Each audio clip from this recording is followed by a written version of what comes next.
Life Talk with the Dazzling One is about giving thanks and forgiveness. Now, recently I've realized that I have some issues when it comes to forgiveness. I don't know if I have more than other people. I don't know if I have less than other people. I don't know if I have an imaginary amount or a medium amount. Who knows? Anyway, recently someone has done something very dishonest. And what I've been struggling with is that somebody who I'm really close to has justified this. Just when I thought I was okay with it and I was all right with it, my really close friend justifies what this person has done, making excuses.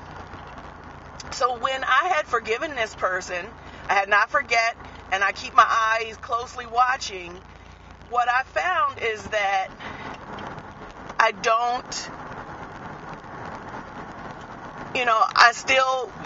have forgiven that person because as a Christian, that's the right thing to do. But it takes, even though you forgive somebody, it takes a little bit of time for you to be able to forget. I'll say that. So my nature is loving. My nature is caring and just being really kind to people. Showing kindness, showing love, showing hope to people, giving hope to people. So when somebody wrongs me, it really hurts deep. I take it really close to the heart. I take it really deep. So I knew that, like they say, when you don't forgive somebody, it's like poison that you're drinking poison and expecting somebody else to, experience it. But even when somebody wrongs me, I don't want them to be hurt. I want them to be hurt. I don't want them to be hurt, but I want them to I want them to know how they hurt me. Is a better way for me to say that. So when I have forgiven somebody and I've moved past it, for somebody who I consider closer enough to be a sister brings that back up, and I'm still working on the forgetting part. I've forgiven because as a Christian and as a person, a human being, it's best to forgive somebody because that person goes on living their life. You're feeling crappy inside, and I don't want to feel crappy inside. So what I'm saying is that when I forgive somebody, now I'm doing the second part of that forgiveness, because you have to forgive and forget. And eventually I do forget. I might remember, that person, something isn't 100% great about that person, but I might not be able to call up the details. Like 5 years from now, this won't even matter. So, because the forgiveness takes part first. The forgiveness is what you need to do because that's the right thing to do, period. No matter whether you're a Christian or you're not, the forgiveness is the piece of you that needs to be whole. The forgiveness is the piece that keeps you from moving forward in life. It holds you back in other areas, and it just makes you feel kind of crappy. So, this past week, I had forgiven somebody that has done something unethical, something that is wrong, and I moved past that, and I was in my second stage. Like I said, you have your first stage maybe I'll say third stage. Your first stage is anger, like, I can't believe this person did this. Your second stage is like, okay, I can't change this? This happened. What can I do? Forgive this person, even though what they did was really crappy, knowing that that's going to be the best for the whole situation. And then third is the long, arduous time of, it's the long time of, now we have to forget so that we can be whole, so that we can do what needs to be done. So what I've experienced is, now what can take you from 3 back to 2 is either that person does that same thing again, that person does that same thing again to somebody that's close to you or a friend of yours, that person or somebody justifies the crappy thing that the other person did and it makes excuses for the crappy thing that the other person did. For example, say that you have, I don't know, a friend that, I don't know, borrows your favorite sweater, okay? So they borrow you tell them, no, I don't want to lend my sweater to anybody. This is my sweater. It's my favorite purple sweater, and I'm not lending it. This is not the case. It's just something silly. I'm trying to get you to understand where I'm coming from. So they go into your room behind your back and take your sweater. They wear your sweater. They're taking selfies in your sweater. Everybody's like, oh, they look so great in your sweater. And you're like outraged. They're wearing my sweater. Now, of course, this is stupid. This is silly. It's not a big deal. I'm just trying to get you to understand. Excuse me. I don't have a cold. It's just a little bit of congestion. Anyway, so they're wearing your sweater, and then you find out that they've stolen your sweater, because now they realize everybody thinks it's so great that they look great in your purple sweater. This is your ultimate favorite sweater. Now, this is a material thing, so it really doesn't hold the value of what I'm trying to get at, but I'm just trying to get you like a little bit of understanding. So you're like, okay, I said you couldn't have my sweater. You look great in the sweater. Everybody thinks you look great. You decide to steal my sweater, but you know, it's not doing me any good holding on to resentment. I'm not able to grow. I'm not able to prosper holding on to resentment towards you. And it makes the situation when you're together with a group of people uncomfortable.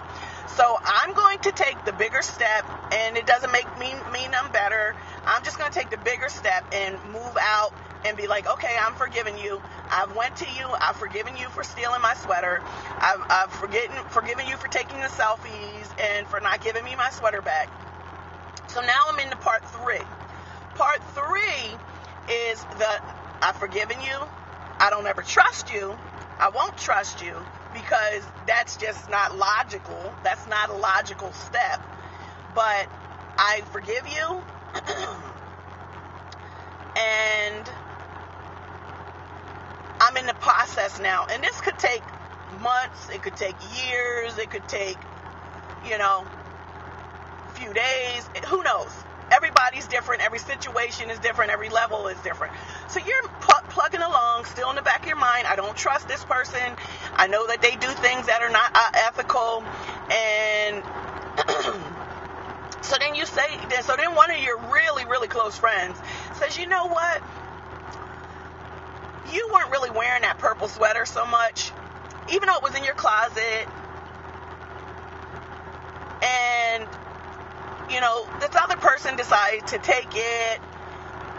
It's a good thing that they decided to take it because you weren't really wearing it anyway. And not only that, I'm going to make justifications for crappiness.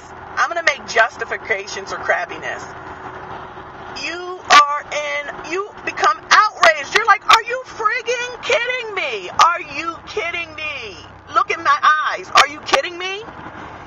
And you're like devastated. Did this person just say that? Did this person who I consider a sister honestly just say this? So then I decide, okay, I'm not going to be crazy about this. I'm not going to be a crazy person. I'm going to continue to keep saying I forgive this person. I'm going to move past this person. I will never, ever trust this person. So now I'm back get 2, but now I'm going back to 3. So now at 3, what I'm doing is I've decided to not say anything. I said something and then, because I'm like, are you freaking kidding me? And then I decided, nothing good is going to come from this. So obviously nobody's going to see how wrong this situation is. Nobody is willing to take ownership. Nobody's able to realize what you did is crappy. And if you're a person that believes in karma, what goes around comes around, you're not going to succeed when you do that. And I don't even take comfort in knowing that. Like, I don't even take comfort in knowing that this person is, she or he is going to experience. I'm not crying, my eyes watering. Sometimes I get a little eye primer in my eyes when I'm putting it on. But anyway, or shadow, whatever. So anyway, what I realized is that it will probably take for this to continue to happen to other people, for other people to realize how wrong this is.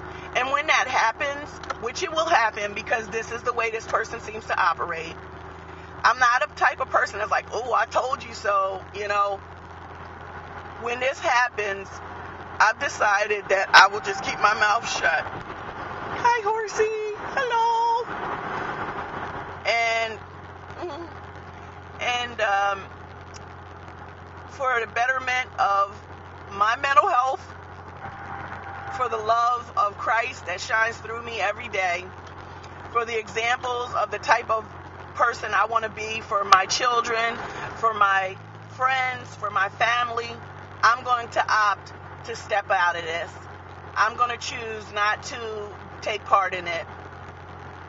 So I've been doing some self-help work, some reflective work, and I have decided to truly forgive and start moving into that part of forgetting. But I guarantee that what this person has done to me will continue to be done because that is the way this person operates. And I have to accept that. I have to accept that I only have control over what I do. I can't control anybody else. But I take comfort in knowing that I am going to be free of this whole situation. And even though it hurts inside my heart, I want to be a better person. And I want to teach the people that are in my circle how to operate by showing them true love and forgiveness. So, the Dazzling One doesn't normally have these type of messages where, it's a little hardcore, in my opinion, for me. But sometimes you just need to get things off your chest because maybe this lesson can benefit you in your area of life and how you operate, and you can, be a blessing to other people. But know that you can't do wrong to people because it's just the wrong thing to do. Not because anything horrible or horrific is going to happen to you, but just because it's the wrong thing to do. Just because you don't want to be a person that operates like that. Not because you don't want people to do that to you, but just because it's not how you want to be. So, this was a Life Talk from the Dazzling One. I hope you have an amazing, amazing day. And I hope this day it brings you clarity, abundance, joy, peace, and happiness. And that you touch lives everywhere you go in a positive, abundant, and amazing way. Bye-bye.